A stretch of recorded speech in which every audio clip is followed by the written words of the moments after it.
Welcome to r/EntitledParents, where an impatient Karen, desperately searching for fuel, ends up causing a car crash. But before I tell you that story, I simply have to show you this one first. It is by far the best story I've ever read on r/EntitledParents. I swear on my life, you're going to absolutely love it. Don't text and grocery shop, folks. Greetings and salutations. I'm excited to report that I've experienced a grocery store Karen. This is a first for me, not because they're a rare form of Karen, but because some time ago, my grocery shopping privileges were revoked. A few years back, I was sent on a mission to the grocery store with a list of stuff missing for an upcoming dinner. I came back with everything on the list, except I wasn't aware unsalted butter was the stuff of nightmares and tasted of sadness and failure. Ever since, I've been relentlessly mocked at family gatherings and permanently banned from grocery shopping unless it's a dire emergency. In the event of such an emergency, I'm given a series of pictures of things to find, and I have to reply with a picture of what I found before I'm given approval to actually pay and leave. What the heck? I mean, I don't know whether to laugh or cry at that. That's kind of sad. That being said, I am a grown-ass man and can go to the grocery store if I feel like it. Okay, this guy's an adult. Yeah, that is kind of sad. Anyway, these occasions are very infrequent, and my basket will usually elicit a raised eyebrow from a cashier. A basket filled with ice cream, sugary cereal, soda, and candy will do that. Everyone else is on a diet, don't judge. Earlier today, I retrieved my basket and started meandering my way through the aisles of the store, stopping occasionally to grab some tasty treat that caught my eye. I think it was the second or third aisle when I spotted my nemesis. She was stopped with her forearms resting on the cart handlebar and scowling ferociously at her cell phone, tapping away. I detoured around her and proceeded on my probably going to give me diabetes trip. Next aisle was soda and energy drinks, and I paused and had a moment of existential crisis. Red Bull or Monster? If Monster, which flavor? Comment down below, by the way, guys. I wasn't stopped there overly long, but before I could come to a decision, a cart plows straight into me. She wasn't going quite fast enough to knock me flat, but I did stagger a little. By the time I got on balance, I was being scolded by this woman for not watching where I was going, and that I was so careless I made her drop her phone. Based on the look on her face and the logical fallacy that was her reaction to careening into a bystander, I figured I'd just let it go, because there's no sense shouting into the wind. She retrieves her phone and resumes texting and operating a shopping cart. Being not like that dislodged the angel on my shoulder, and a tiny Zoidberg took his place. Red Bull? Monster? Why not both? Existential crisis averted. Proceed on mission. I skipped the aisle Karen is currently haunting because it's all healthy rubbish anyway. I think I got a couple hours of clearance from that woman, and then I hit the cereal aisle. Oh man, this is gonna take a minute. I'm stood there slack-jawed because this is not a frequent decision I have to make. And there are so many options. I could sense my nemesis approaching. A thud, followed by a younger female saying, "Ow, what the heck, lady?" accompanied by the soothing sounds of a recently crashed into toddler indicate her approach. Her shouts of indignant outrage moving away from the collision indicate the time is drawing nigh. I'm so very close to making the right decision, but I know she's coming. So, I put one foot out to stop the car I know is coming, and stand there with Cap'n Crunch in one hand and Lucky Charms in the other. Do I want cut gums or green poop? I'm braced for impact when this woman plows into me a second time, and my foot stops the cart successfully. Before she can wind up and start shouting at me, I look her dead in the face and said, in a tone reserved for people I wish ill upon, but lack a desire to cause a scene, "Watch where the F you're going, lady. Get your face out your phone. Nobody else is playing bumper cars." I'm rewarded with a surprised Pikachu face, and I decide Lucky Charms is the way to go. I replace the Cap'n Crunch box on the shelf, and I move on. I very nearly complete the rest of my shopping trip before she catches up to me again, only with reinforcements this time. She's drafted a confused-looking stock girl and a woman about my age I assume was some form of manager. The tie and the name badge that said manager sort of gave that away. I don't know what her exact role was, because looking intently at a random woman's chest is generally frowned upon. especially when the chest merit stares. Not that I looked. Anyway, the Karen cries. There he is. There's the man who swore at me and assaulted me. He cracked my phone screen. Probably for the best, I was still deciding if getting mini sundae cones was worth the potential trouble I get in for tempting unsuspecting dieters in my house, as this could take a minute. Manager lady comes over to speak with me and asks me what happened. Stock girl decided discretion was the better part of valor and disappeared while the Karen was distracted. I'm not terribly sure what exactly the Karen expected, but I do plead guilty to swearing at the woman after she'd negligently crashed into me with her cart. Twice. I suggest that her phone might have been broken when she crashed into the woman with the now screaming toddler, as she didn't say anything about her phone being broken after the first crash, and she didn't drop her phone in the second. Manager lady grabs a radio clipped to her belt and starts speaking retail into it. I didn't think I was going to get in trouble, and I assumed that the manager was summoning security, so I figured I'd buy some time for the cavalry to arrive. I admitted I shouldn't have sworn at the woman, in tones positively dripping with sarcasm. Oh, woe betide how wrong I was to have said such harsh words to such an enlightened and observant woman. Her face went from surprise to smug, and then just a touch of confusion before transitioning into rage. Her entire head actually seemed to be changing to a nice, deep red shade. The manager's face was also bright red, but that was from trying to keep it together. The security dude shows up, and the Karen is actually stunned when they ask her to come with them, as she is being excluded from the premises. She only begins pitching a fit when she's halfway frog-marched out of the store, saying that everyone involved with this would regret treating her this way. Blah, blah, blah. Once Karen's out of earshot, the manager lets out a sound I have never heard out of a human mouth before. Some weird hybrid of gasp, giggle, and wheeze, accompanied by a few titters before she's collected herself and asks if I need anything else. I say I think I'm all set, and I take out a box of the big boy sundae cones, feeling I've earned them. She looks at what I've got in the basket and asks if I'm finished shopping. I feel judged, so I explain that everyone else is on a diet. She gives my defense a smirk and says that she doesn't care, she just wants to comp my purchases. I stop defending myself and proclaim my mission accomplished. Turns out, free really does add a wonderful flavour to foods. First of all, I just want to say, OP, thank you. Really, from the bottom of my heart. That is the best story I've ever read on Reddit. That's not even a joke. So well written, really interesting, funny. I just love everything about it. It's just good.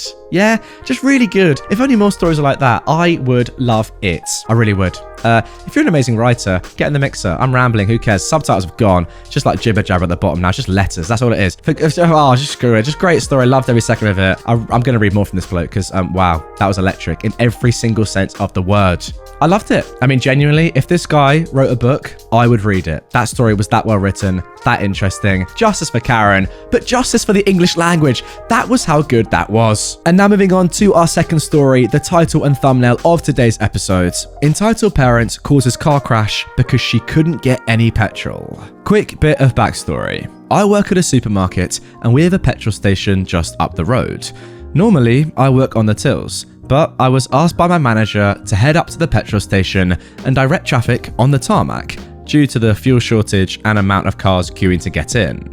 So, I'd been standing out on the tarmac of our petrol station for around 25 minutes, telling all the customers that wanted fuel that we only had unleaded petrol left and no diesel. Most people were understanding and simply drove on, and others looked like they wanted to tear my tongue out of my mouth. I was expecting this. However, it was at this point I was told over the speaker system to no longer let cars in, as we had entirely run out of all fuel. And this is when I started getting grief from just about everyone. About 30 minutes after we ran out of fuel, I met the entitled mother of this story. At this point, it was around 4:30 p.m. and she pulled up to me, rolled down her window and screeched out, "Diesel!" "Nope, sorry darling, we ran out about half an hour ago," I replied. Now guys, this story actually happened in the UK recently, so for that reason, I reckon this Karen is an entitled British chav. Oh, that's absolute bull. My friend came here earlier on and got fuel. You need to sort it out and get some more now. We did have fuel earlier on, but we ran out thanks to how busy it's been. At this point, one of our delivery vans pulled into the petrol station and went to the pump they have reserved just for delivery vans. And the entitled mum didn't approve. Why the F does he get fuel? That's a pump reserved for our delivery drivers. That's how they fill up before and after their runs. I'm using that pump. She then rolled up her window and swerved her car to try and drive around me to get into the petrol station and towards the pump. She did this without indicating at all, and she was promptly hit by another of our vans that was also coming to fuel up. I made sure that she and the driver were okay, and when they both agreed they were fine, I headed inside, called my manager, and left the rest to her. I don't know what the result was of the accident, but the damage wasn't too bad from what I saw. Well, listen, Karen, take that said it better than I ever could. Just have a little patience. Come on, it's not that hard. For those of you that don't know, there's a big fuel shortage in the UK right now, and no one really can get fuel for their cars. But I tell you what won't help. People like this, jumping queues, trying to get ahead, causing crashes. Nah. And now moving on to our third story, guys, and to be honest, this Karen is actually a little bit more calm, relaxed, chilled out, more normal than the first two Karens in this episode. I'm lying. She's not. American Red Cross Karen calls me selfish for getting tattoos instead of donating blood. Here we go. Hey, guys. This happened earlier today.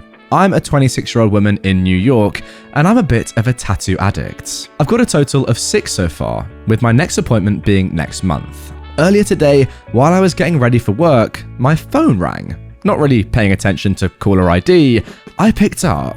Hello? Good morning. Is this Miss OP? Yes, it is. Great. Well, my name is Karen, and I'm calling from the American Red Cross. Did you know there's a blood shortage right now? With your next donation, you could potentially save dozens of lives. Can I schedule your next donation now? Sorry Karen, but I can't donate right now. I just got a tattoo about 2 months ago, and I've got another tattoo coming up real soon. I would love to donate, but I'm gonna be unable for the next few months at least. Oh, well, then perhaps you wouldn't mind rescheduling that next tattoo so you can donate at your 3-month mark. No, thank you, Karen. My artist is months behind in her clients, and I actually got really lucky with getting an appointment so soon. I'm so sorry, but I can't donate right now. What?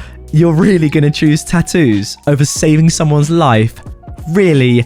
Wow. How selfish can you be? And with that, she hung up. Okay, first of all, lady, you can't force anyone to donate blood. That's obvious. Second of all, and I might be wrong here, but the fact that this person has your number in the first place and has called it a 3-month checkup means that I'm pretty sure OP has given blood before, right? So she's already done something selfless, given her blood once, but no, apparently she's now too selfish to give again? Like, surely if you are this Karen, you would then target other people who have never donated in the first place and not call someone selfish who's already donated in the past and just doesn't want to this time. That makes no sense to me. And now for our fourth and final story of today's episode. Sister copied my 5th grade book reports. Evil Mama Bear lets her get away with it.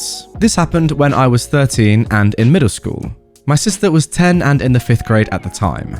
3 years earlier, when I was in the 5th grade, I did a book report on a light novel I don't really remember, and I got a B+ on that report. My dad had a habit of filing all the return school assignments of myself and my sister, and he catalogued them by day, month, year, and topic.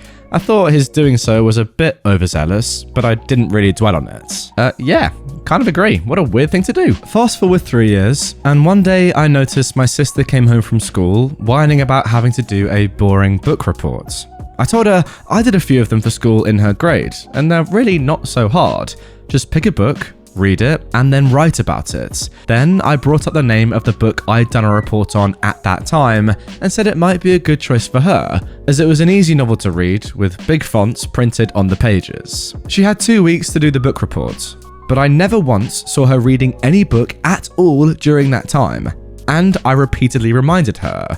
She just brushed me off and said, "I got this." Then, one day, my sister comes home all proud of herself that she got a B on her book reports, which was odd to me since she really didn't read anything as far as I'd known. Plus, she didn't really care to apply herself. I knew she had the smarts, just not the drive. So, out of curiosity, I picked up the report and started to read it. And to my shock, it was just like one I'd written 3 years earlier. She didn't even change the title. I was furious, and I called her out for copying my work. She just ran into Mum's arms crying. She copied my old book report. She doesn't deserve this grade. No, she didn't, said my mum. You're mistaken. My little princess wrote this all by herself. She earned that B. Fine then. I'll just talk to Dad when he gets home and we'll see who's right. Don't you talk back to me, young man. Go to your room. With pleasure. This was before I got my Nokia cell phone. So, as I was walking to my room, I sneakily grabbed the cordless phone from its charger and called my dad from upstairs. He was upset and agreed to look at his records when he got home. Surprise, surprise, when he opened up the file cabinet that had my elementary schoolwork in it, it looked like it had been rifled through. We found the original book report pretty easily. It had been sloppily shoved back into the file and was crudely folded in half. We read the title and sure enough, it was the same. We came out of the office and my dad asked to see my sister's book report. Mum stood her ground and said that her little princess didn't do anything, but Dad was adamant. Mum tried to double down, but Dad told her if she was so confident that my sister didn't copy my work, then to let him read it. So Mum finally handed him the book report without even looking at him, and Dad proceeded to compare the two. He got no further than reading the titles of both before my sister started bawling and confessing to what she'd done. Mum came flying to her aid to hug and kiss her, then chastised us for making her cry. Dad said she ripped off my schoolwork, and if the school found out, she'd have her grade revoked and would likely be punished, which made my sister cry harder. My sister tearfully confessed that a few days earlier, she had gone into Dad's office and looked through my old school work files and found the book reports. Then she just handwrote her own version of it that was almost identical and put the original back in the cabinet. After confessing, she then ran to Dad's leg and latched onto him while crying her eyes out and saying she'd never do it again. Sorry, let me just remember, how old is this person? Okay, so she's 10 years old and she's acting like she's 2. I guess my sister's tears made Dad sympathetic because he said that he wouldn't tell the school she cheated, but that she was still grounded for doing it, and he expected better from her from then on. Now, I was mad, but my dad told me there was no use, since my sister had already gotten graded on the reports and no one noticed. This just made Mum give me an evil smirk, like she was saying, "Ha! I win," because she never enforced my sister's groundings while Dad wasn't home. Then Dad took me upstairs and assured me from now on he'd make sure this didn't happen again by keeping better control of his files. My sister didn't get off completely scot-free though. That Sunday, Dad took me out for ice cream and a trip to the mall, but not her. She was screaming, begging to come with us, but Dad told her she didn't deserve it for copying my book reports. So in essence, it was my grade and not hers. I'd be getting that ice cream. That made Mum say that she'd go out and buy her a tub of whatever ice cream she wanted. But she just cried. It wasn't the same, and then ran to her room to scream and pout. That was the best ice cream I'd gotten all year. The following week, my dad got some brand new file cabinets with better locks on them, so nobody could get into them anymore but him. And for those who may be wondering why the teacher didn't notice the book report was the same, well, my old teacher I had back in 5th grade had moved on to another school by the time I was in 6th grade. And since it was elementary, it wouldn't surprise me if copied book reports slipped through the cracks on many occasions. There are a lot of students to keep track of after all. Interesting story there. I wouldn't personally rat out your sister to the school, but I would definitely enforce her being grounded. I mean, to do that is not great, is it? And it's probably best that she cuts that out earlier on in life than later. So in that respect, the mother here, bit of a weird one. I wouldn't personally have that reaction. But to be fair, your dad's also a bit of a strange bloke. Sorry, why has he got this weird filing cabinet with all your old school reports to the date? That's a bit dodgy. And also, it's not really that deep, is it? I mean, everyone copies all the time, and she's 10. Who really cares? Anyway, guys, that is going to do it for this one. Really hope you enjoyed those 4 stories. If you did, please do drop a like and comment down below. Trying to up the quality of the stories in general. So if you've noticed a little change, then appreciate it. Yeah, I really do. And yeah, let me know if it's working. If you do want to see more from me right away, check out this playlist of all my Entitled Parents videos. And if you are new to the channel, subscribe here, turn notifications on so you never miss one of my daily videos.